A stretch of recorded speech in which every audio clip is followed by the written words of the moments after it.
Bonjour à tous et bienvenue sur l'épisode de DB World. Aujourd'hui, on va parler d'un coaster à la conception peu banale. Allez, c'est parti.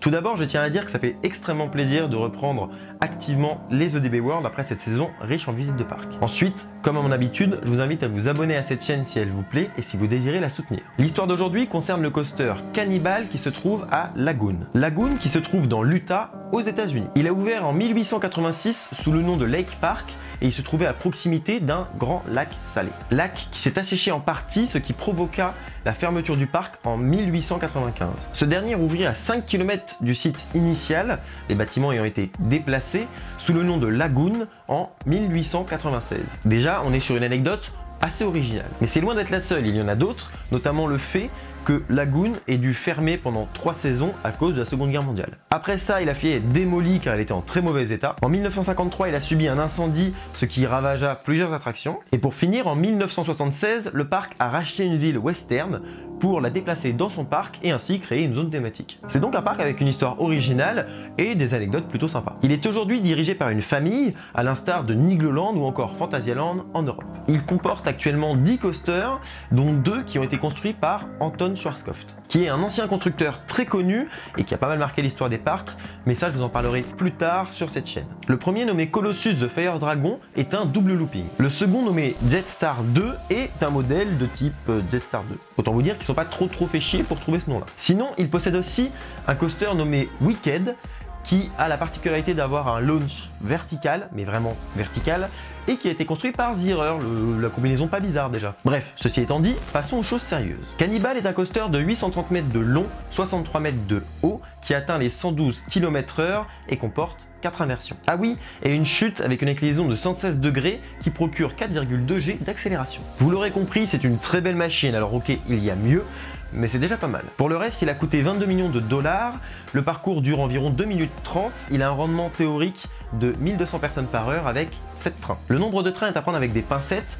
Alors, j'ai pas réussi à vérifier l'info. Sachez simplement que ce sont des wagons, donc des wagons uniques, avec 3 rangées de 4 personnes. En gros, ça ressemble à des trains d'Eurofighter, donc de chez Gerstlauer, mais avec une rangée de plus. Le nom Cannibal vient du fait que dans l'esprit des concepteurs, cette attraction allait manger les autres montagnes russes, de par voilà, ses caractéristiques, ses sensations, etc.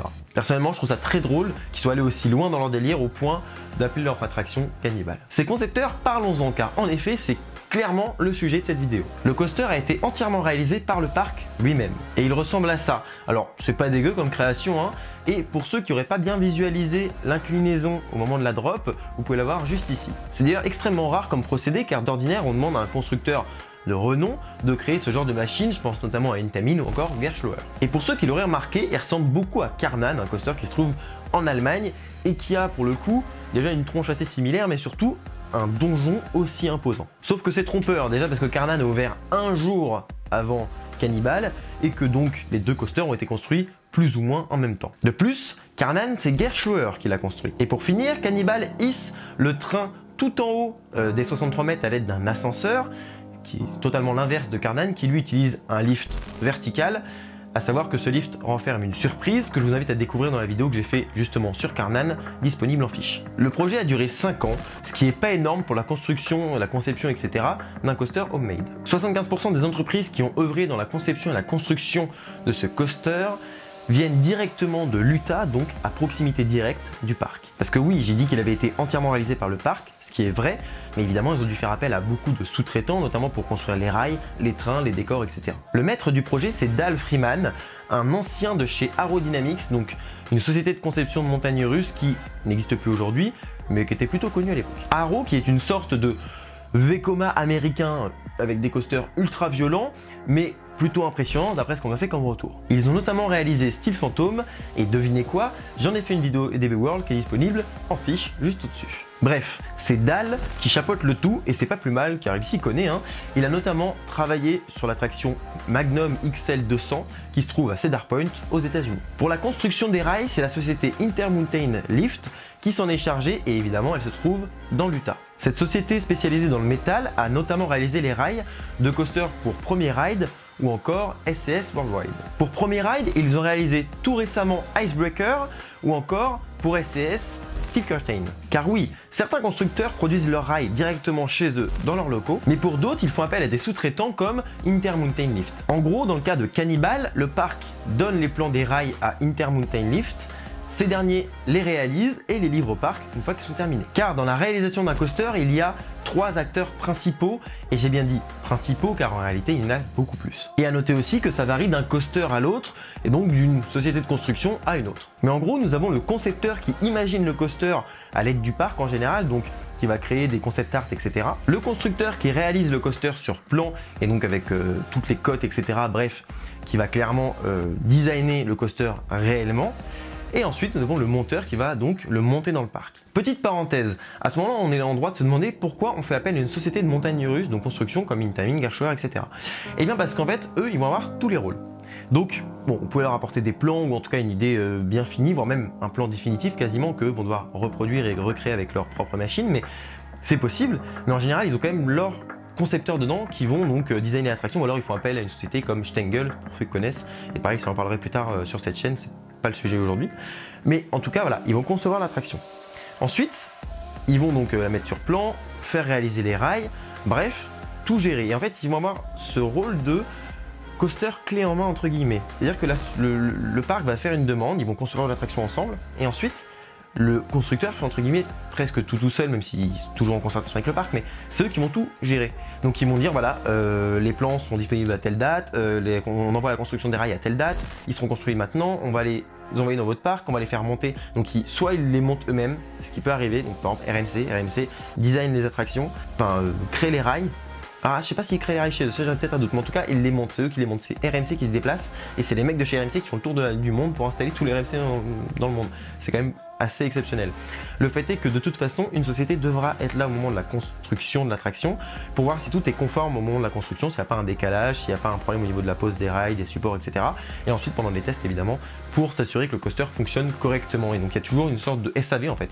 Et c'est ça qui est intéressant quand on prend une société de construction, c'est qu'on a entre guillemets une garantie. Bon, des fois ça foire complètement, hein. Ça arrive. Intamin est très bon là-dedans d'ailleurs, et ils ont pas mal de problèmes avec des groupes, notamment Cedar Fair aux États-Unis, parce qu'ils ont vendu des coasters. J'en parlerai dans d'autres vidéos aussi, mais c'est pas mal. Des fois ils ont fait des grosses conneries. Donc bon, pas forcément gage de qualité absolue, mais en tout cas ça permet d'avoir voilà, un coaster clé en main, et c'est pour ça qu'on fait appel à une société de construction. Et parce que si on a une sorte de sécurité si on se foire et si le coaster ne marche pas. Pour finir, les trains sont issus de chez Art Engineering, donc c'est une société qui a notamment réalisé Noisette Express à Nigloland qui a ouvert cette année en 2020, Baja Express à Europa Park, bon celui-là je crois qu'il a été fait avec MacRides, donc les deux ont travaillé ensemble, mais voilà, c'est pour dire que c'est une société encore une fois qui est très peu connue et qui, je crois à son actif a 5 coasters de construits, mais en fait qui travaille énormément avec beaucoup d'autres sociétés. Alors je crois que même ils ont travaillé avec Intamin ou je sais plus, mais voilà, là c'est à prendre avec des pincettes parce qu'encore une fois on n'a pas beaucoup d'infos, mais c'est ça qui est cool avec un coaster comme Cannibal, c'est qu'on peut justement voir la conception de manière éclatée d'un coaster et du coup voir un peu tous les rouages, et personnellement je trouve ça super intéressant. Trains qui sont d'ailleurs munis de lap bar, donc c'est l'inverse d'un harnais, hein. Vous avez le harnais qui va venir au-dessus et donc qui va vous bloquer le haut du corps. Là la lap bar elle s'arrête au niveau du ventre et ça vous maintient très bien, il n'y a pas de problème hein, là-dessus. En plus on y a une petite ceinture en plus par sécurité, mais vous en faites pas, c'est ultra sécure une lap bar.